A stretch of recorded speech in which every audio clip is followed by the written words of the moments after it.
Hello friends, यह कहानी 2 मेंढकों की है जिसमें एक पतला था और दूसरा मोटा। दोनों जंगल के छोटे से तालाब में साथ रहा करते थे। बचपन के दोस्त थे दोनों, साथ में ही खेलते कूदते ही बड़े हुए थे। वे दोनों दिन भर तालाब में कूदते उछलते गप्पे मारते और मस्ती किया करते थे। उन दोनों को ही तालाब के आसपास के इलाकों की नई नई जगह में जाकर घूमना अच्छा लगता था।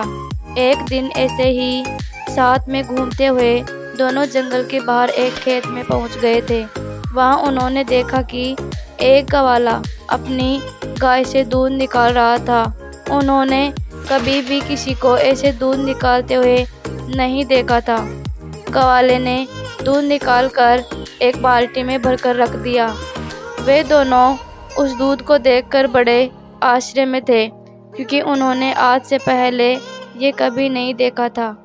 उन्होंने तो जंगल में केवल तालाब का गंदा पानी ही देखा था। कुछ देर सोचने के बाद उन दोनों ने डिसाइड किया कि इस सफ़ेद पानी में तैरने का मज़ा ही कुछ और होगा। ये सोचकर उन दोनों ने एक साथ बाल्टी में छलांग लगा दी। वहाँ जाकर वो देखते हैं, अरे वाह, सफ़ेद पानी! हमने तो यह कभी देखा ही नहीं। ये क्या चीज़ होती है? दोनों को मज़े करने तो पसंद थे ही। वे दोनों वहीं मस्ती करने लग जाते हैं।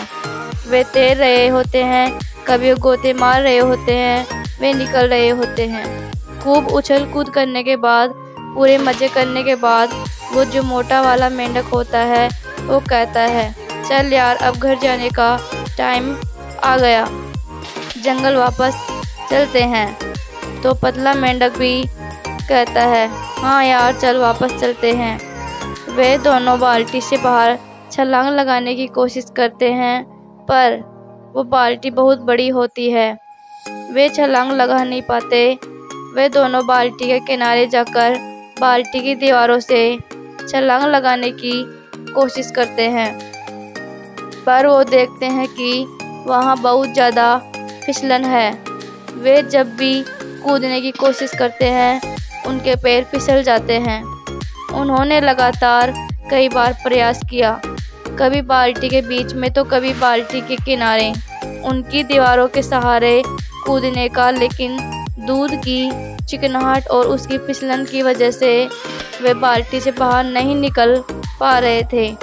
अब जो पतला वाला मेंढक होता है वो मोटे मेंढक को बोलता है, भाई देख, निकलना तो है हमें इस बाल्टी से बाहर, इसलिए हमें कोशिश तो करते रहनी पड़ेगी। पर हमने बहुत बार कोशिश करके देख ली, इसीलिए मुझे लगता है हम खुद तो इस बाल्टी से बाहर नहीं निकल पाएंगे, क्योंकि यहाँ बहुत ज़्यादा फिसलन है। तो हम क्या करें? हम तैरते रहते हैं। अगर हम तैरते रहेंगे तो कोई न कोई आकर हमें बाल्टी से बाहर निकाल ही देगा। मोटा मेंढक उस पतले मेंढक की बात मान लेता है और दोनों तैरते रहते हैं। 1 घंटा, 2 घंटा, 3 घंटे हो गए। वो तैरते रहते हैं, कोई आकर उन्हें बाल्टी से बाहर नहीं निकालता। अब जो मोटा मेंढक होता है वो तैरते तैरते थक जाता है। वो कहता है, भाई, अब मैं और पैर नहीं चला पाऊँगा। कई घंटों से तैरते तैरते मैं थक चुका हूँ। वो पतला मेंढक कहता है, भाई देख, अगर तू पैर चलाना बंद कर देगा तो तू डूब जाएगा और कुछ देर में सांसें रुक जाएंगी और तू मर जाएगा। अपन को मरना नहीं है, भाई तू पैर चलाता रहे।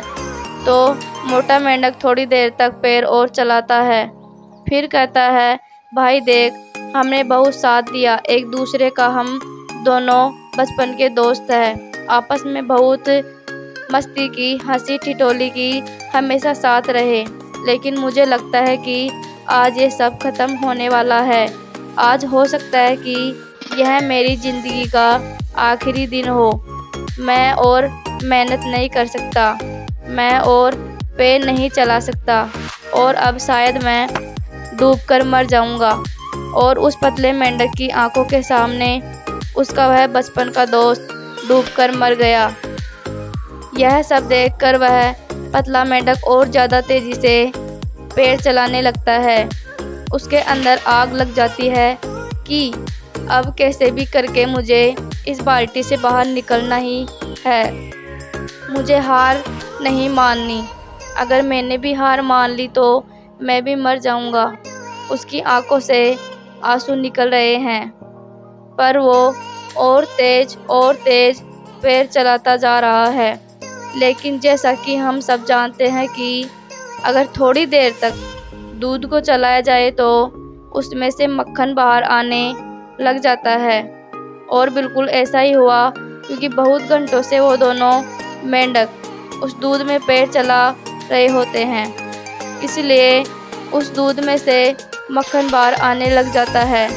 साथ ही कुछ घंटों से ढके रहने की वजह से दूध कुछ जमने भी लगता है, दही जैसा सेब देने लग जाता है। दूध के जमने और मक्खन के बाहर आ जाने से मेंढक देखता है कि दूध थोड़ा गाढ़ा हो गया है। अब वह पहले जैसा चिपचिपा नहीं रहा है। वह उस मक्खन के ऊपर बैठकर पूरे जोरों से एक छलांग मारता है और वह बाल्टी के बाहर आ जाता है। बाल्टी से बाहर आने के बाद कुछ देर तक तो उसे समझ ही नहीं आता कि आज उसके साथ क्या हुआ। उसका सबसे प्रिय दोस्त, उसका बचपन का यार, आज उसकी ही आंखों के सामने डूबकर मर गया था। और उसकी मौत क्यों हुई? क्योंकि उसने हार मान ली थी। अगर वो भी थोड़ी देर तक और पेड़ चलाता रहता, हार न मानता, तो आज वो भी जिंदा होता, तो आज वो भी बाहर आ जाता। फिर वो पतला मेंढक जंगल जाता है। जंगल में जाने के कुछ दिनों के बाद वह मेंढक एक लेडी मेंढक से शादी कर लेता है। शादी के बाद उसके बच्चे होते हैं। वह अपने बच्चों का नाम अपने उस मोटे दोस्त के नाम पर रखता है और अपने बच्चों को रोज़ शाम को वह पतला मेंढक यही कहानी सुनाता है कि मेरा एक मोटा दोस्त हुआ करता था जिसके साथ मैं पूरे जंगल में घूमा करता था। हम सुबह से शाम तक खेला करते थे। एक दिन हम दोनों एक बाल्टी में गिर गए जिसमें दूध था और मेरा जो दोस्त था उसने हार मान ली थी। क्योंकि उसने हार मान ली इसलिए वो मारा गया। मैं तुम बच्चों को भी यह सिखाना चाहता हूँ कि ज़िंदगी में चाहे कुछ भी हो जाए लेकिन कभी हार मत मानना। अगर तुम लोगों ने हार मान ली तो तुम्हारा भी यही हर्ष होगा जो मेरे दोस्त का हुआ। दोस्तों, इस कहानी से हम यह सीख सकते हैं कि दूध का दही ज़रूर बनेगा लेकिन उसमें टाइम लगता है, और अगर हमने टाइम से पहले हार मान ली तो हमारा भी वही हाल हो सकता है। हमें अभी ज़िंदगी में वो सब नहीं मिला हो जो हम चाहते हैं, लेकिन लाइफ में मिलता उन्हें ही है जो कभी हार नहीं मानते। ये भी हो सकता है कि वो सब हमें ना मिले जिसे हम हासिल करना चाहते हैं, लेकिन हम से ये सुकून कौन छीन पाएगा कि हमने उस चीज़ को पाने के लिए आखिरी दम तक प्रयास किया। एक बात हमेशा याद रखना दोस्तों, हम हारते तब नहीं जब लोग हमसे कहते हैं कि तू हार गया, बल्कि हम हार तब जाते हैं जब हम खुद हार मान लेते हैं। अगर आपको हमारी यह वीडियो पसंद आई तो अभी हमारे वीडियो को लाइक, कमेंट, शेयर और सब्सक्राइब करें। धन्यवाद।